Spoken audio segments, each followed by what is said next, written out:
Nunca imaginé que llegaría el día en que mi propio hijo, al que crié con las uñas, me miraría con desprecio y me gritaría delante de todos los invitados: «Eres una carga, voy a llevarte a un asilo ahora mismo». El salón, decorado con guirnaldas doradas y música suave de fondo, se quedó en silencio absoluto. Hasta el reloj de pared pareció detenerse. Las miradas se clavaron en mí como cuchillos. Sentí que todo el oxígeno me abandonaba. Pero también supe, en ese instante, que ya no podía permitir más humillaciones. Lo que nadie sabía era que yo había preparado algo que cambiaría todo para siempre. Mi nombre es Joaquín Herrera. Soy padre soltero desde que mi hijo, Matías, tenía apenas 1 año. Su madre, Laura, decidió marcharse una madrugada cualquiera, dejando una nota en la mesa de la cocina. No nací para ser madre. Perdóname. Me dejó a cargo de un niño que aún no caminaba, que lloraba por las noches buscando un pecho que ya no estaría. No la juzgué. No podía. Solo respiré hondo. Arremangué la camisa y me prometí a mí mismo que a ese niño nunca le faltaría amor. Ni comida, ni casa, ni ternura. Aunque para eso tuviera que olvidarme de mí. Los primeros años fueron una mezcla de caos y ternura. Cambiar pañales con una mano mientras sostenía una taza de café con la otra, trabajar turnos dobles como vigilante nocturno y ayudante de almacén, y aún así llegar a tiempo para leerle cuentos antes de dormir. No había red de apoyo. Solo yo y un instinto feroz de protección. Recuerdo cuando Matías enfermó de bronquitis a los 3 años. Pasé 4 noches sin dormir, abrazándolo en posición vertical para que pudiera respirar mejor. No había dinero para un nebulizador, así que me las arreglé con ollas de agua hirviendo y toallas húmedas. Y cuando finalmente mejoró, me encerré en el baño y lloré como un niño. No de tristeza, sino de alivio. Cada cumpleaños suyo era una pequeña batalla ganada. Le preparaba tortas con lo que tenía, bizcochuelo de cajita y crema batida que yo mismo aprendí a hacer. Le envolvía juguetes usados que conseguía en ferias y los hacía lucir nuevos. Él siempre sonreía. Siempre decía: «Gracias, papá. Eres el mejor». Creció siendo un niño bueno, sensible, brillante. Yo vivía para él. Nunca me volví a enamorar. Nunca salí de noche. Nunca viajé. Todo lo que ganaba iba para su colegio, sus libros, sus zapatos. Cuando pidió estudiar en una escuela privada con beca parcial, acepté sin pensarlo, aunque eso significara trabajar los fines de semana en la terminal de ómnibus cargando valijas. A los 17, Matías ganó una beca para estudiar abogacía en la capital. Aquella fue una de las noches más felices de mi vida. Cociné una cena especial, le di un reloj que había sido de mi padre y le dije con lágrimas en los ojos: «Este es tu momento. No mires atrás. Yo estaré bien». Me abrazó fuerte. Me prometió que volvería por mí, que cuando se graduara, viviríamos juntos de nuevo, que me cuidaría como yo lo cuidé a él. Y yo le creí, porque cuando uno ama sin medida, también confía sin límites. Los primeros meses fueron buenos. Me llamaba seguido. Me contaba de las clases, de sus nuevos amigos, de sus planes. Pero poco a poco las llamadas se hicieron más escasas. Luego, más frías. Después, casi inexistentes. Yo me decía que era normal, que los jóvenes tienen su ritmo, sus preocupaciones. No quería ser ese padre que reclama atención. Me contentaba con ver sus fotos en redes sociales, su primer juicio como pasante, su diploma, su primer auto. Todo eso era mi orgullo, aunque él ya casi no me incluyera en su vida. Este año, cuando cumplí 70, me llamó de improviso y dijo: «Papá, voy a ir a tu cumpleaños. Hace tiempo que te lo debo». Me brillaron los ojos. Volví a sentirme necesario. Limpié cada rincón de la casa, saqué la vajilla buena que tenía guardada desde que Laura se fue, preparé su plato favorito, lasaña con salsa blanca, y encargué un pastel decorado con su nombre. Quería celebrar su vida, nuestra historia, mi esfuerzo. Invité a los vecinos, a mis antiguos compañeros de sindicato, incluso al pastor del barrio. Todos sabían cuánto lo admiraba. Quería que lo vieran, que supieran que todo valió la pena. Cuando Matías llegó, Su imagen me impactó. Traje elegante, reloj costoso, una expresión de éxito, pero en sus ojos había distancia. Me dio un abrazo rápido, sin alma. Se sentó solo, con el celular en la mano. No habló casi con nadie. Durante la cena, intenté acercarme, compartir anécdotas, presentarle a los invitados. Él apenas sonreía, y cuando le pedí que dijera unas palabras, lo hizo de pie, mirando al suelo, como si todo le molestara. Y entonces soltó la frase que me dejó helado. Lo único que quiero decir es que esto ya no puede seguir así. Papá, eres una carga. Me haces sentir culpable cada vez que te llamo. Te pasas quejando. Voy a llevarte a un asilo ahora. La sala entera se paralizó. Sentí como si me hubieran arrancado el alma del pecho. Pero lo que no sabía es que esa sería la última vez que me subestimaría. Aquel silencio que siguió a las palabras de mi hijo no fue solo incómodo. Fue mortal, pesado, como si la vergüenza hubiera llenado cada rincón del salón. Vi cómo algunas personas bajaban la mirada, otras fingían revisar el celular, y unas cuantas se escabullían hacia la puerta, sin saber cómo reaccionar ante semejante escena. Yo seguía de pie, junto a la mesa del pastel, con las velas aún encendidas, como si nada pudiera ser más irónico. Esa luz temblorosa frente a mí me recordó el temblor que ahora sentía en las manos. No por miedo, no por tristeza, por rabia. Matías volvió a sentarse, cruzó los brazos y comenzó a revisar su celular, como si lo que acababa de decir fuera una simple opinión, una verdad necesaria, como si yo fuera un problema que debía ser resuelto. Me quedé callado, no porque no tuviera nada que decir, sino porque sabía que si abría la boca en ese momento, rompería en llanto, y no iba a darle ese gusto. El resto de la noche se desvaneció como un mal sueño. Los invitados comenzaron a irse con excusas torpes. Esta tarde, mañana trabajo, te llamo en la semana. Algunos me abrazaban con piedad, otros con incomodidad. Yo solo asentía. No quería que nadie me viera roto. Cuando el último se fue, me quedé solo en la cocina, recogiendo los platos, lavando los vasos. Matías ya se había encerrado en la habitación de invitados. No dijo buenas noches. No pidió disculpas. No mostró ni una gota de vergüenza. Mientras secaba los cubiertos, recordé los años en los que yo lavaba biberones de madrugada, con la espalda rota de tanto cargarlo en brazos. Recordé los cumpleaños donde el único regalo que él recibía era mi esfuerzo disfrazado de magia. Recordé cómo, cuando tenía fiebre, yo dormía en el suelo junto a su cama, tomándole la mano. Y ahora él me quería lejos, guardado, archivado, como un mueble viejo. Dormí mal esa noche, no por la cama dura ni por los ronquidos de mi hijo. Dormí mal porque mi cabeza no paraba de repetir sus palabras una y otra vez. Eres una carga. ¿Qué había hecho mal? ¿En qué momento mi amor se volvió invisible? ¿Cómo puede alguien olvidar de dónde viene? Al amanecer, me levanté temprano como siempre. Preparé café, tostadas y me senté a la mesa. Matías bajó a los 15 minutos, aún con su camisa arrugada, y preguntó con desdén: ¿Hoy también vas a hacer drama o puedo tomar el desayuno en paz? Me tragué la furia. No iba a discutir. No ahora. Lo observé mientras comía. Ya no reconocía al hombre frente a mí. Su rostro, sus gestos, su frialdad, era como si un extraño se hubiera metido en la piel del niño que yo crié. Cuando terminó, se levantó y dijo: Ya hablé con un asistente social. Hay un lugar bastante decente, no muy lejos de aquí. Tienen espacio. Puedo firmar los papeles esta semana si quieres. Lo miré en silencio. Ni una sola emoción en su rostro. Ni una gota de empatía. Era un trámite para él. Una gestión. Una tarea que quería tachar de su lista. Yo respiré hondo, lo más hondo que pude. Y le dije: ¿Sabes qué, Matías? Está bien. Hagámoslo a tu manera. Sus cejas se arquearon con sorpresa. No esperaba que accediera tan fácil. Me sonrió por primera vez en días, como si hubiera ganado una batalla. Me alegra que lo entiendas, papá. No es por mal. Solo, necesito que las cosas sean más simples para los dos.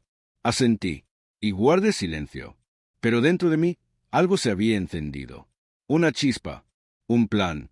Porque si él pensaba que podía deshacerse de mí tan fácil, estaba muy equivocado. Ese día, cuando salió a revisar los papeles del asilo, aproveché para poner en marcha lo que sería el comienzo de mi revancha. No una venganza por dolor. No, lo que yo quería era mucho más profundo. que él aprendiera una lección que jamás olvidaría. Fui al armario, saqué una carpeta azul que guardaba desde hacía años. Dentro había documentos, cartas, recibos, pruebas de todo lo que yo había hecho por él. Pero eso no era lo importante. Lo más valioso estaba en un sobresellado con mi nombre completo, Joaquín Herrera Ramírez. Ese sobre contenía un testamento, un contrato notarial y un poder legal que, si se activaban, cambiarían el rumbo de nuestras vidas. Verás, lo que Matías nunca supo, porque nunca se interesó en preguntarlo, es que yo no solo era su padre.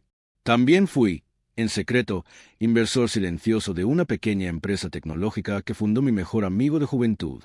En los últimos 20 años, esa empresa creció hasta convertirse en una multinacional. Y aunque nunca alardeé, ni cambié mi estilo de vida, hoy tengo una fortuna más que considerable. Pero jamás quise que Matías se criara esperando una herencia. Quería que aprendiera el valor del esfuerzo. Por eso, guardé ese secreto como un tesoro. Ahora, al ver en qué se había convertido, entendí que había llegado el momento de usar ese poder. Pero no para premiarlo, sino para darle la lección más dura de su vida. Después de que Matías salió de casa esa mañana, creyendo que había ganado, me senté en mi escritorio y extendí los documentos sobre la superficie de madera como si fueran armas en una guerra silenciosa. Acaricié con los dedos el borde de un sobresellado, uno que había guardado por más de una década, con la intuición de que algún día podría necesitarlo. Ese día había llegado. Mi nombre es Joaquín Herrera Ramírez. Lo que mi hijo no sabía, porque jamás se preocupó por preguntar, es que, además de padre soltero y ex vigilante nocturno, también fui inversionista silencioso de una pequeña startup tecnológica fundada por un viejo amigo de juventud. Aquella empresa, que en sus inicios operaba en un pequeño galpón alquilado, se convirtió con los años en una corporación multinacional, Novaris Dynamics. Por elección, nunca alardeé, nunca cambié de casa, ni de barrio, ni de estilo de vida. Quería que Matías aprendiera el valor del esfuerzo, no el privilegio de la herencia. Por eso, mientras él estudiaba con becas, yo vivía modestamente, reinvirtiendo cada dividendo, cada ganancia, en silencio, en las sombras. Ahora, al ver en lo que se había convertido, un hombre frío, arrogante, incapaz de reconocer su origen, supe que no podía seguir callando. Ese mismo día hice varias llamadas. Primero, al banco donde tengo mis activos principales. Luego, a mi abogado de confianza, el único que conocía el alcance real de mi patrimonio. Por último, contacté a una antigua amiga periodista que trabaja como consultora de imagen institucional. Con cada llamada, una pieza más de rompecabezas encajaba en su sitio. Cuando Matías regresó esa tarde, me encontró sentado viendo televisión como si nada hubiera pasado. Él ya no se esforzaba por disimular su impaciencia. Papá, fui a ver el centro. Está impecable. Jardines, enfermería, comedor limpio. Te va a gustar, en serio. ¿Y ya tienen cama disponible? Sí. Me dijeron que puedo reservarla en cualquier momento. Asentí con la cabeza y sonreí. Perfecto. Mañana mismo vamos a visitarlo. Él pareció sorprendido. Supuso que había cedido, que al fin entendía que era una molestia. ¿En serio? Claro. Quiero conocer el lugar antes de tomar una decisión. Es lo justo, ¿no? Claro. Sí, claro, dijo, desconcertado. A la mañana siguiente, me vestí con mi mejor camisa, la azul clara con botones de nácar que guardaba para ocasiones especiales. Al verlo salir de su habitación, le ofrecí café y pan tostado. Comió sin decir mucho, tal vez aún desconfiado. Pero cuando le dije vamos, se levantó sin protestar. Subimos al coche. En lugar de tomar el camino hacia el supuesto centro geriátrico, giré hacia el centro financiero de la ciudad. Matías lo notó de inmediato. Papá, por ahí no es. Primero, una pequeña parada. Confía en mí. En menos de 30 minutos estábamos frente a un moderno edificio de vidrio azul oscuro con letras metálicas que brillaban bajo el sol, Novaris Dynamics, la sede principal de la empresa. Matías frunció el ceño. Miró el cartel, luego me miró a mí. ¿Qué hacemos aquí? Vamos, ya lo entenderás. Al ingresar, la recepcionista sonrió al verme. Señor Herrera, lo están esperando en el piso 18. Matías me observó como si no entendiera absolutamente nada. Subimos en silencio por el ascensor panorámico, que revelaba una ciudad que él creía dominar, pero que pronto lo haría sentir más pequeño que nunca. En la sala de reuniones, nos recibió el director financiero, un hombre de unos 40 años, trajeado y pulcro, que se acercó a mí con un abrazo cálido. Don Joaquín, siempre es un honor tenerlo aquí. Gracias, Marcos. Te presento a mi hijo, Matías. El hombre extendió la mano. Matías la estrechó mecánicamente, sin dejar de mirar alrededor, confundido. Papá, ¿puedes explicarme qué está pasando? Me senté frente a él y, sin rodeos, le dije. Hace 20 años invertí todo lo que tenía y lo que no tenía en una idea. Julián, un amigo de la infancia, fundó esta empresa desde cero. Yo creí en él. Aposté por Novaris cuando nadie más lo hacía. Desde entonces, me convertí en socio mayoritario silencioso. No quise contártelo antes porque quería que hicieras tu propio camino. Matías parpadeó varias veces, incapaz de procesarlo. ¿Tú eres parte de esto? Así es. Y durante todos estos años, mis ganancias fueron creciendo. Mientras tú creías que vivía de una pensión, yo acumulaba un patrimonio que podría haberte cambiado la vida, si lo hubieras merecido. ¿Qué estás diciendo? Ayer firmé un nuevo testamento. Toda mi participación accionaria, propiedades, inversiones han sido transferidas a una fundación que acabo de crear. Se llama Fundación Herrera por la Dignidad, y su misión será ayudar a padres y madres abandonados por sus hijos. Matías se puso de pie bruscamente. No puedes hacerme esto. Ya lo hice. No lo hago por venganza. Lo hago por justicia. Durante años te esperé, te defendí, te justifiqué. Pero la noche de mi cumpleaños me diste la espalda frente a todos. Me trataste como basura. ¿Ahora te preocupa el dinero? Él se dejó caer nuevamente en la silla, sin habla. El director financiero colocó sobre la mesa una carpeta. Aquí están los documentos. La transferencia es irreversible. El capital será gestionado por nosotros con supervisión externa. Ningún heredero figura en la lista. Papá, por favor, yo no sabía. ¿No quisiste saber, Matías? Eso es distinto. Me levanté despacio, con la paz de quien recuperó algo sagrado. Me volví hacia la puerta y le dije antes de salir. Y sobre el asilo, no será necesario.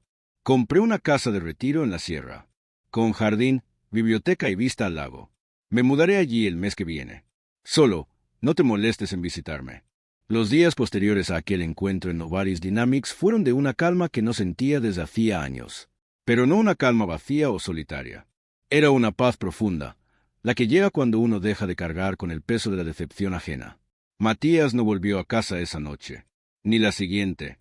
No llamó, no escribió. Yo tampoco lo busqué. Ya no tenía sentido. Pasé los días arreglando los últimos detalles de mi mudanza a la nueva residencia que había adquirido en la sierra. Una casa espaciosa, con ventanales que daban a un lago rodeado de árboles altos, silenciosos, testigos del paso del tiempo. Había flores silvestres, una biblioteca acogedora y una pequeña huerta en la parte trasera que planeaba atender yo mismo. Siempre quise cultivar tomates, pero la vida no me había dado el tiempo. Ahora, por fin, podía permitírmelo. El personal del lugar era amable, atento, discreto. No era un hogar de ancianos, como Matías había propuesto. Era un refugio digno para quienes, como yo, habían entregado su vida entera a otros, y ahora decidían entregarse a sí mismos.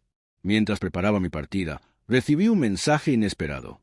Era de Valeria, una vecina de toda la vida que había estado presente en mi cumpleaños. El texto decía: Joaquín, perdón si me entrometo, pero Matías ha venido a verme. Está destruido. Dice que necesita hablar contigo. No respondí. No por orgullo, sino porque aún no estaba seguro de si tenía fuerzas para escuchar nuevas excusas. Yo ya había perdonado, pero perdonar no siempre significa abrir la puerta otra vez. 3 días después, justo cuando estaba terminando de empacar los últimos libros, escuché un golpe en la puerta. Abrí, y allí estaba él, mi hijo. Tenía el rostro demacrado, los ojos hinchados, la ropa arrugada. No traía maleta, ni flores, ni siquiera palabras. Solo un susurro quebrado. ¿Puedo pasar? Lo dejé entrar. Se sentó en el sofá como si pesara el doble. Yo me mantuve de pie, cruzado de brazos. Papá, no sé ni por dónde empezar. Solo quiero decir que lo siento. Que fui un idiota. Que no tengo ninguna excusa. Asentí sin decir nada. Lo dejé hablar. Desde que salí de aquí, no dejo de pensar en todo lo que hiciste por mí. En todo lo que sacrificaste. Y yo me convertí en alguien que no reconozco. Lo peor es que tú me advertiste con tu ejemplo, y yo no quise verlo. Hizo una pausa. Luego sacó una pequeña caja de su chaqueta. Esto era tuyo. Lo encontré entre mis cosas. Es el reloj de tu padre, el que me diste cuando me fui a la universidad. Me lo tendió con manos temblorosas. Yo lo tomé. Lo observé en silencio. La correa estaba desgastada, pero el reloj aún marcaba la hora con precisión, como si el tiempo, pese a todo, no se hubiera detenido. Lo conservé siempre, dijo él. Pero olvidé lo que significaba. Entonces bajó la cabeza y soltó la frase que, años atrás, yo habría dado todo por escuchar. No quiero nada tuyo, papá. Ni dinero, ni propiedades. Solo, quiero recuperar tu respeto. Tu mirada. Mis ojos se humedecieron. No porque sus palabras fueran perfectas, sino porque, por primera vez en años, eran sinceras. Matías, le dije finalmente, no tienes idea de cuánto dolió lo que hiciste. No por lo material. Eso es lo de menos. Dolió que no vieras al hombre que estuvo detrás de cada paso tuyo. Que olvidaras que no llegaste solo. Dolió que me miraras como una carga, cuando fui tu sostén. Él asintió, en silencio. No trató de justificarse. Y eso, quizás, fue lo más valiente que hizo en toda su vida. No te pido que me aceptes de nuevo, dijo. Solo que me dejes enmendar algo. Aunque sea poco. No necesito que me enmiendes, hijo. Necesito que te reconstruyas. Nos quedamos en silencio. Un silencio distinto, lleno de cosas que ya no hacía falta decir. Le ofrecí un té. Nos sentamos a beberlo como dos viejos amigos. Me habló de su infancia, de sus miedos, de cómo se sentía atrapado por un éxito que ya no lo llenaba. Yo lo escuché sin interrumpir. Era la primera vez que veía al hombre detrás de la fachada. Al final, me acompañó al coche. Ayudó a cargar las cajas. Me abrazó con fuerza. No dijo te amo, pero su abrazo lo gritaba. ¿Puedo visitarte en la casa nueva? Cuando estés listo. No antes. Asintió. Cerré la puerta del coche. Mientras me alejaba, lo vi por el espejo retrovisor. Aún estaba allí, parado, viendo cómo su padre, por fin, se elegía a sí mismo. La casa en la sierra superó todas mis expectativas. No por su lujo, porque no era lujosa, sino por la paz que encontré allí. Al tercer día de haberme instalado, desperté con el sonido de los pájaros y el sol entrando suavemente por la ventana. Era una escena simple, pero sentí que mi vida empezaba de nuevo. La rutina en aquel lugar era serena. Desayunaba leyendo novelas que había pospuesto por años. Caminaba al borde del lago cada tarde. Aprendí a cultivar tomates y descubrí que la tierra tiene una forma muy particular de sanar el alma. Pero no todo era soledad. Una vez por semana, un grupo de vecinos se reunía en una biblioteca comunitaria para compartir lecturas, música y hasta anécdotas de juventud. Pronto me convertí en uno de los habituales. Allí conocí a personas que, como yo, venían de historias de abandono, traición o simplemente invisibilidad. No hablábamos del pasado con amargura, sino como un mapa que nos había traído hasta ese presente de calma ganada. 2 meses después de mi mudanza, una tarde nublada, Matías llegó, sin aviso, sin promesas. Lo vi desde la ventana.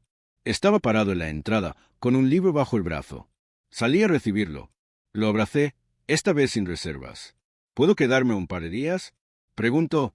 Puedes quedarte lo que necesites, pero no más de lo que estés dispuesto a compartir, le respondí.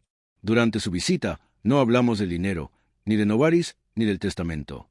Hablamos de la vida, de nuestras diferencias, de lo que nos unía. Por primera vez, sentí que estaba conociendo a mi hijo como hombre, no como obligación. Al marcharse, me dejó el libro que traía, El viejo y el mar, de Hemingway. En la dedicatoria, escribió, para el hombre que me enseñó a remar aunque yo no quisiera ver la tormenta. Esa noche lloré, pero no de dolor. Lloré porque comprendí que, a veces, el verdadero legado no está en los bienes que se dejan, sino en el espejo que se entrega para que el otro, algún día, se atreva a mirarse.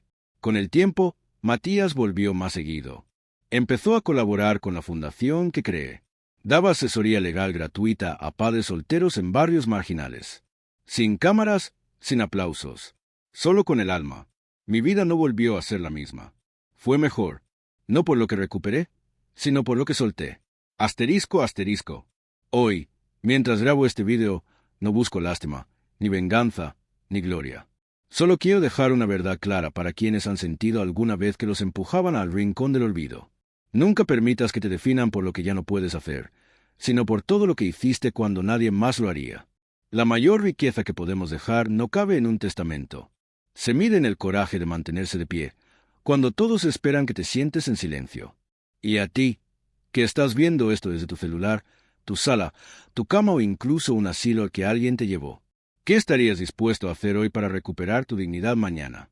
Cuéntame en los comentarios desde qué ciudad estás escuchando esta historia. Y si te conmovió, suscríbete al canal, porque aquí las historias no terminan con un punto final, sino con una enseñanza que vale la pena compartir.